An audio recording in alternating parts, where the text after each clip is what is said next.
Hey, ladies and gentlemen, this is me reaching out to you after some 11 days in detention by the tyrannical regime of Buhari, Muhammadu Buhari, who claims to be Nigeria's president. I'm reaching out to you guys this evening from Abuja, having fulfilled my bail conditions, very equally tyrannical, harsh bail conditions granted by magistrate in Abuja. But I'm just here to thank you guys for your support and your steadfastness in assuring that we're not giving up on these guys until we defeat them completely and finally. I know a lot of you have been asking after me. You have done a fantastic job of reaching out to me. I was kept incommunicado most of the time. Spent the first 4 nights in a SARS detention center called Abattoir in Abuja. It's the worst detention center you can ever go to. After that, this magistrate got me detained at Kuje prison for 1 night. When I got to Kuje prison, they put me in a death row cell, claiming that this death row cell was an isolation center for likely victims of corona, COVID-19.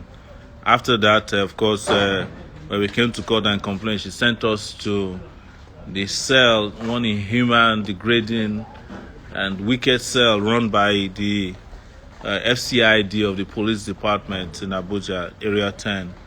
There, we were locked in a cell inside a cell because apparently they were afraid that we could infect or incite those guys inside the cell who are not in support of the government. The government is really afraid.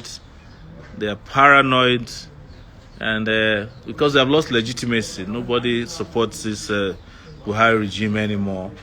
Not even amongst their members. They're just using them to. Nobody loves the government anymore, and nobody wants to hear about Buhari anymore. So they're afraid. But I decided to reach out to you guys tonight just to thank you guys a lot for the support. I just got home not too long ago and took a shower and I did cut my hair as well because I've been away for 11 days. Today is my first day this new year as a free man. You know how in Nigeria in those days they used to announce the first child to be born in the new year. This year they had to announce me as the first person to be arrested in the new year. So guys, thank you so much for all the support. And I want to call on you guys, young people, especially those who participated in NSAS. You have no idea, and I mean it, you have no idea what you did for this country, for rising up at that time. The cell we were detained at is known as Abattoir. It is real Abattoir where they and get them thrown into a trash or dustbin. So when we got there, we were told by those who had been detained at this Abattoir SARS wicked cell that over 700 persons had been detained in that cell. But because of NSAS, that number was reduced drastically to 76. When we were detained there, and when they saw us talking to some of the detainees, they reduced the number to 36. So 40 people were released in 1 day because we spent 1 night in that cell. And when we went to the detention center, of course, we were not allowed to mingle. To prison, Kuje prison, we were not allowed to mingle with prisoners because they were also afraid that our words, our exhortations to them could lead them to a revolt. So when we went also to the FCID cells, there were about 27 people, 1 female. But the moment they realize that we're there, they keep releasing people as they come. Of course, sometimes after extortion. Our police cells, police stations, our prisons in Nigeria, brimming with innocent people, whereas the criminals in the country are living free on our taxes, on our sweat, pain, sorrow, and tears. So I want you guys to realize that if you ever fought in the last 1 year, you've done something extraordinary. And that's the reason why we're calling on you not to give up. So let us reorganize ourselves and chase the crazy buttheads out of town, right? I took time to say hello to those of you on Instagram today because you're so special to me. I know I saw a lot of messages in the back end, DMs asking, how am I doing? What can you do? So I decided to just reach back to you. I will be talking more and more regarding myself and what happened to me and the pain and even the bail conditions granted to punish me. I don't think anybody should worry about that. I think our focus should be how to liberate Nigeria, how to liberate ourselves. How can we have some 70 million young people in the country and some old buttheads like Buhari is holding us to ransom? I just can't understand it. Those of us who are fighting these battles, several of us, including those of you who are watching, who were not opportune to be at the protest we had on December 31st, crossing over to January 1. I know you guys are dying and you are boiling to do something, but let's just keep organizing. Talk to yourselves, please. Talk to yourselves. Let's talk to ourselves. Let's talk to ourselves and say to ourselves, we want to liberate ourselves. Let's become the liberation generation. Let's take these shackles of oppression off our ankles and knees.